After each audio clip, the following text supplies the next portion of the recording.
Gir Somnath collector DD જાડેજાએ ઉના પ્રાંત કચેરી ખાતે અધિકારીઓ સાથે બેઠક યોજ્યા બાદ યોગ્ય પગલાં લેવાનો નિર્ણય કર્યો હતો। દેલવાડા તળ અને નાલિયા માંડવી ગામે દબાણ હટાવવા માંગ થયેલ, જેથી જિલ્લા કલેક્ટર દ્વારા સ્થળ નિરીક્ષણ કરી માપણી કરી દબાણ દૂર કરવા તંત્રને સૂચના આપી છે। કલેક્ટર દ્વારા ઉનાદી રોડ પર આવેલા દેલવાડા અને નાળિયા માંડવી ગામના દબાણ હટાવવા કવાયત શરૂ કરવામાં આવી છે।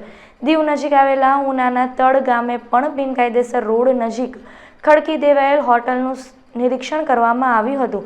જિલ્લા કલેક્ટરે આ અંગે જણાવ્યું હતું કે નાલિયા માંડવી ગામે 100થી વધુ બોગસ પ્લોટની માપણી અને તપાસ બાદ દબાણો દૂર થશે।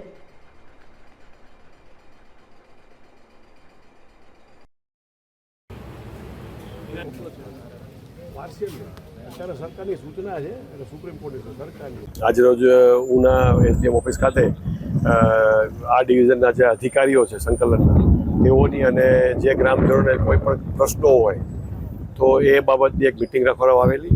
એમાં જે પ્રશ્નો રજૂ થયા એના જે સ્થળ ઉપર નિકાલ થયા તે પ્રશ્નો ક્યાં નિકાલ કર્યો છે, બાકી જે અલગ અલગ ગ્રામ પંચાયત દેલવાડા છે, પછી ગલિયા માંડવી છે, તળ છે, એના ગ્રામજનોએ એક રજૂઆતો દબાણ બાબતની કરેલી કે ભાઈ આ મોટી સંખ્યામાં દબાણ થયા છે અને સરકારી જમીનો ગોચર ગામતળ છે એનું અતિક્રમણ થયું છે।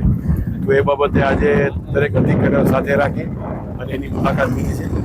જ્યાં માપણીની જરૂર છે ત્યાં અમે અમારા ડીએલઆરને પણ સાથે રાખ્યા હતા।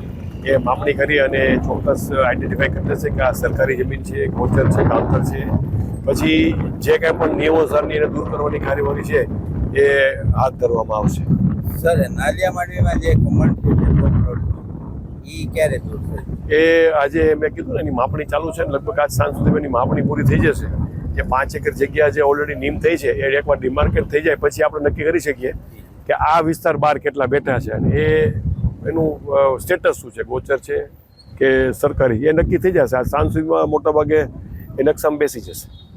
સર, આક્ષેપો થઈ રહ્યા છે કે આપશ્રી દ્વારા કોઈ સ્ટેટમેન્ટો લખાવવામાં આવી રહ્યા છે અને એમાં ચોક્કસ વ્યક્તિઓના નામ લખાવવાની આપ કઈ બાબતમાં? ગીરગઢા બાબતને ના, એમાં દબાણ કરીને કોઈ સ્ટેટમેન્ટ લખાવાતા નથી।